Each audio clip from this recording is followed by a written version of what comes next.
5. This is 13 News Now. Do you have an idea of how to fix flooding in Hampton Roads? The City of Virginia Beach and researchers at Old Dominion University want to hear your thoughts. Tonight is the first public meeting for you to share your experiences and solutions. 13 News Now reporter Stephen Graves is live at Kempsville High School, where the meeting is set to take place in less than an hour. Hey Janet, yeah, it's 6 o'clock. Officials are hoping people flood Kempsville High School. This area, this meeting is specifically held for this area. It's a different type of meeting, as people who are holding it say they'll be doing less talking and more listening. Tom Whitworth's peaceful waterfront property on the Elizabeth River was a dream when he bought it. We thought it was exciting, and it has been, and it's beautiful. But he soon realized no dream is perfect. The issue for us is when the high tide goes over 7.5 feet. In his 15 years on Count Fleet Circle, the rising waters have caused property damage, renovations costing tens of thousands of dollars. Luckily, his neighbor David Powell is on higher ground. I've seen canoes go down the street here. They both have ideas on ways of preventing flooding from disrupting life. We've discussed putting a fence, a concrete fence around the whole property. I think just cleaning the gutters would help, would definitely help. But when it comes to voicing concerns, sometimes people don't want to hear about my ideas. Now Virginia Beach leaders have teamed up with Old Dominion University for a series of meetings. It's part of a grant awarded 2 years ago. Professor and researcher Michelle Covey says to make improvement, she needs to hear stories. It's mostly going to be people interacting with individuals rather than a single presentation and everybody just listening and then speaking back. Covey says the goal is to assess flooding hazard areas and develop programs and plans. That info will go to city leaders for ways to prioritize money. The idea is to make Virginia Beach more resilient, more sea level wise. And once again, that meeting starts tonight at 6 o'clock. Coming up, Covey tells us that this meeting is also going to be a different format. We're going to explain that later in the next hour, and also you'll hear more about the meeting and what more will be discussed, what went into the research that led us up to this point. Reporting live in Virginia Beach, I'm Stephen Graves, 13 News Now. We're investigating new information about the case against Eric Brown. He's the Navy veteran accused of kidnapping and killing Ashanti Billy. A motion we uncovered in federal court requests a mental examination for Brown. But who will do this exam is what's disputed in this case. 13 News Now investigative reporter Laura Geller is here with those details. Laura? Well, this particular motion was filed by the feds. The U.S. Attorney's Office is actually making this initial request and wants a federal examiner to do the evaluation. Eric Brown's defense attorneys, however, want that exam and their client to stay here. Less than a month after Eric Brown was taken into custody and charged with kidnapping 19-year-old Ashanti Billy, federal prosecutors are asking for a mental evaluation. In this motion, the U.S. Attorney's Office says the government believes that reasonable cause exists to believe that the defendant may not be competent to stand trial. The motion reads a mental evaluation is necessary because of the defendant's documented irrational behavior and statements. It lists deeply troubling statements and bizarre conduct and documented and recorded observations of prison staff since Brown was incarcerated. The feds want Brown committed to the Federal Medical Center in Butner, North Carolina, but according to court records, they expect defense attorneys to seek an examination done locally. And at this point, Brown's defense attorneys have not responded formally to the motion. Late today, though, they confirmed to us they are objecting to the motion and do want that examination done locally. Laura Geller, 13 News Now. A 66-year-old woman is dead after an accident that happened in Southampton County this morning. Veronica Wilson was killed at the intersection of Highway 58 and Buckhorn Quarter Road in Cortland.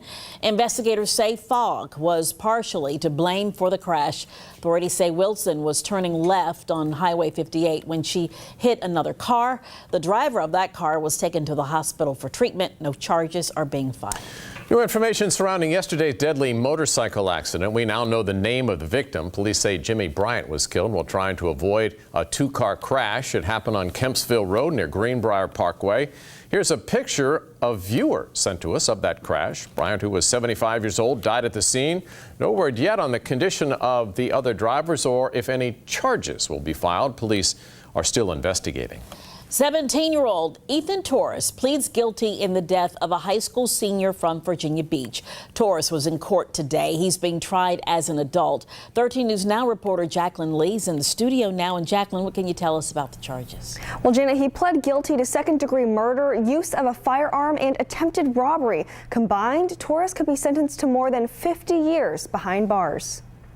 Today's court appearance can only be described as tense. 17-year-old Ethan Torres showing no emotion as he pled guilty for the second-degree murder of 18-year-old Saidia Griffin.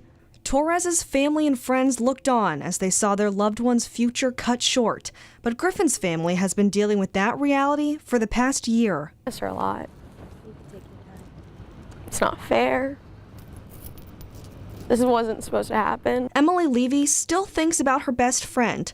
Griffin, who was shot and killed in January, was on a date with her boyfriend when the Commonwealth's attorney said she got caught in the middle of a drug deal gone bad. Torres shot into the couple's car, hitting Griffin. It's like the world misses this one person, and she made such an impact on people, and so many people loved her. Today, Griffin's family left the court in tears. While they aren't getting their daughter back, they're getting a little bit of closure.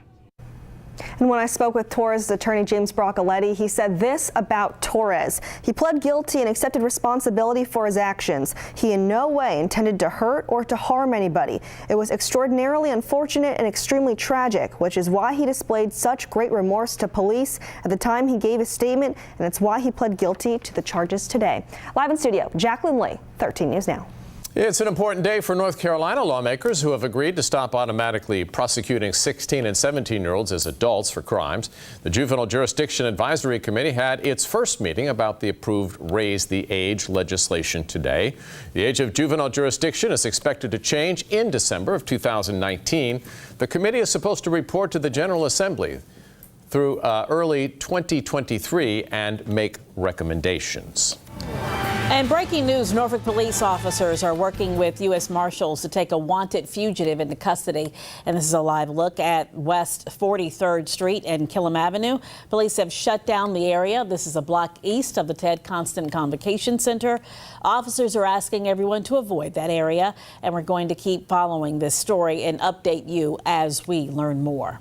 This week, we could find out if 4 inmates will face the death penalty for their alleged role in an attempted prison break. The attempt at Pasquotank Correctional Institute left 4 prison employees dead. Those 4 inmates are facing several charges, including multiple counts of first-degree murder. The decision to seek the death penalty lies solely with the district attorney. He is expected to make the announcement on Wednesday.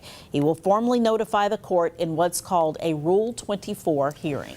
The Virginia Crime Commission is in favor of expanding DNA collection to include more misdemeanors. That showed in a vote today. Now the commission will draft a bill to be taken up by the General Assembly next year.